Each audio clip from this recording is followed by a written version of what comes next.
I thought we'd start off with some Drake Maye conversation, if that's okay with you fellas. Sure. Yes. And I wanted to follow up and just really more flush out, I would say, Mazz, Murray's feelings on Drake Maye, and if they're shared by any of the people around us or listening to us. Okay. You're already smirking. Yes, because I love Murray's takes. You do? I do. Well, and also part of this is part of yesterday's increasingly, snippy, bitchy show. I think I'm being painted as some sort of Maye hater, which I'm not. Well, You I am. are. No, I am someone who questions Drake Maye, and I have unanswered questions about Drake Maye. That's all. I'm not going to meat ride Drake Maye like everyone else right now. Oh, he's the best. We don't know. We don't know. All you have right now with Drake Maye is hope. That's it. And I hope, too, that he can be the quarterback and franchise quarterback for this team. That's all. Where are people going too far? That he's already arrived, that this is the guy. Like, you don't know that. He's had opportunities to show you that, oh, yeah, no, he's the real deal. Like, I get the physical talents. That's evident. My eyes work. But I've also seen him fail with the ball in his hand a couple of times in his rookie season with the ability to, have the chance to close games, and he didn't do it. He failed. He turned the ball over, whether it was against the L.A. Rams here, the Bills here, Tennessee down there. And great, like he was awesome to tie that game in Tennessee, but then he failed again in overtime when he had the ball in his hands with a chance to close it out. I have yet to see that from Drake Maye. So again, I have questions. I think it's okay to question Drake Maye. What drives it home? Well, I mean, a couple of things. Jaden Daniels, he's got how many? 5, 6, closing not just in the fourth quarter, but like real crunch time of the fourth quarter, down, coming back, winning games 5 or 6 times. That. And then the other thing, here's an inconvenient truth for you.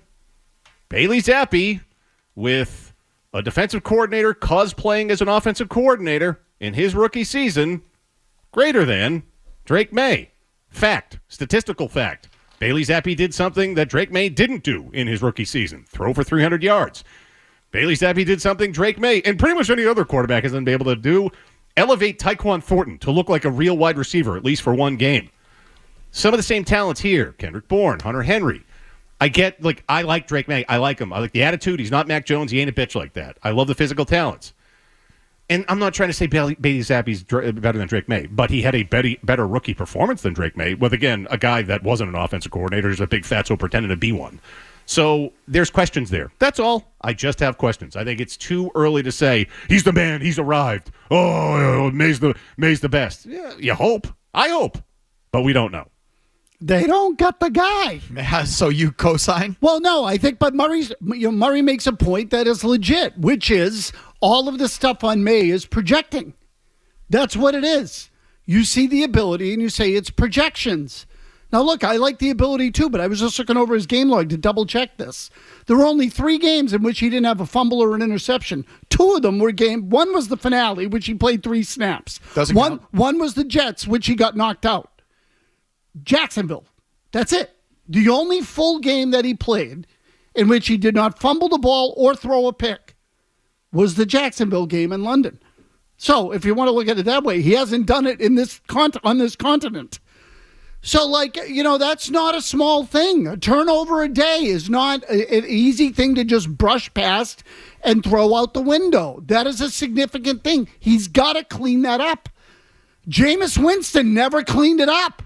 I mean, some guys don't. The main thing I look for in a quarterback that's going to get me all lathered up are comeback wins. And it's tough not to think of those failed opportunities that Maye had this year. Like, that to me is small c concerned. And that's one of those things. That's that it thing. You either have it or you don't. And not to compare him to this guy either. But so Sam Darnold, we saw Monday, he woke up and he knew I had to work one more 3-hour shift to guarantee me $100 million in riches. Maybe with the Vikings, maybe with a new team, but I am going to get my ass paid. And instead of doing that, he burned the building down. And so clutch is real, pressure's real, playoffs, fourth quarter comebacks. It's all about handling pressure and producing at the biggest of moments. Maye had a few of those in his hands, and he failed at them. So I look, and I like him. I hope he's going to be good. I hope he can do these things. But he did have, some of these opportunities this year, and he failed. Stu, you want to chime in? Chirp, as the case may be? I have tons of questions. I established them in an email last week. He has failed at least 4 times in trying to come back in a game. I've documented. We have the highlights. Zoe got on him a couple times for some incidents there. I have questions. Big arm, neat. A lot of quarterbacks have big arms. Mobile quarterback, neat. A lot of quarterbacks can be mobile in the pocket. Let's see him win some games instead of being 1-9 actual record, not this 3-12 nonsense or whatever it is. So I obviously co-sign. Like, nothing you've said is unreasonable. We know. Now, the tone is going to set people off a little bit. Oh. Right, but you can't be, critically reasonable anymore. But anyway, go ahead. No. I mean, like, who could argue with the fact that he's a good-looking prospect but is unproven? And the thing that really matters, it really sets apart the elite from other good, talented quarterbacks is the winning quotient, right? So you haven't seen the winning quotient. I mean, fact, have you? And elevation of stiffs. So, not to go back to my guy, Jaden Daniels, but I'm going to. So, in recent weeks, like, there's guys you're like, who, even in this playoff game, De'Ami Brown, who was like a third rounder in 2021, Olamide Zaccheaus, you're like, who are these stiffs? But he's throwing touchdowns to dudes like this. Okay, so it's not to say that he's a loser. I haven't seen that either. Me either. I'm not saying that. But I have questions. His record is losing, though. So 1-9. He doesn't make people better. He doesn't throw receivers open. Like, let's see some improvement. I think you bringing this up in this fashion is provoking in and of itself. 100% yes. I think you're provoking the people and You provoked me. the Patriots, definitely. Because you tried to paint, again, a very bitchy show yesterday. But you tried to, like, what's this about May? What's your feelings on May? You getting into it? You scrapping with I people purposely online? said I'm not trying to pick a fight. I'm just trying to flush it out. And I'm just trying to tell you what's going on here. I have questions about Drake Maye. I don't hate Drake Maye. I just have questions. That's all. I didn't think yesterday was that bitchy. I was over the top. I'm not Oh, gonna it was say. horribly. Yeah. It was wonderfully bitchy, I I should really say. felt good about it on the way home. Well, too. no, I you did. were. I'm not joking. No, you were at the was proud of beginning. At the beginning, when Bedard was here, I picked up on that part.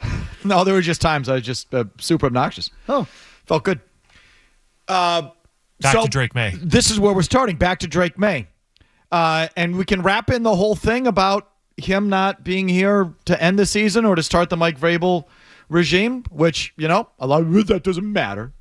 I'm not bothering me. A lot of you on vacation. Like, I get all of it. Of course, I know you're going to get your backup on it. But this is how I like to look at it in these situations. As it relates to me questioning Drake Maye. Where was he after the season? Where was he when Mayo got fired? Where has he been the last couple days with Mike Vrabel getting hired? He's not here. Not being heard from, not being seen, not, being in the building to assume his role as one of the leaders of the franchise at this crucial time. Okay? Should he be here? How do you feel that he's not here? Here's what I know. Fact. That if he were here